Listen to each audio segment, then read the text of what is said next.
இன்றைக்கு மனிதர்களுடைய ஆலோசனையின்படியோ இல்லைன்னா நம்மளுடைய திட்டத்தின்படியோ அது ஒரு காரியத்தை செய்கிறோம் என்றால் அந்த காரியம் நிச்சயமாகவே சக்சஸ் ஆகாது. ஆனால் ஆண்டவர் ஒரு காரியத்தை உங்களுக்குள்ளாக தொடங்கிட்டாருன்னா அது நிச்சயமாகவே அவர் சக்சஸ் ஆக முடித்து தருவார். வார்த்தை சொல்லுகிறது, உங்களில் நற்கிரியை தொடங்கினவர் அதை இயேசு கிறிஸ்துவின் நாள் பரியந்தம் முடிய நடத்தி தருவார்.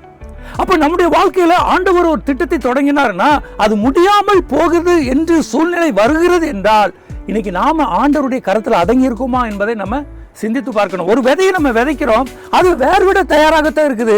ஆனால் நம்ம அதற்கு தண்ணி ஊத்துறோமா, அதுக்கு நம்ம உரம் போட்டு அதை பாதுகாக்கிறோமா என்பதை நாம கவனிக்கணும். ஆண்டவர் இஸ்ரவேல் ஜனங்களை நான் உங்களுக்கு கானான் தேசத்தை தருவேன் அழைத்து கொண்டு போகிறார். ஆனால் அவர்களுடைய கிரியை நிமித்தம் அந்த காரியம் தடைபடுகிறது.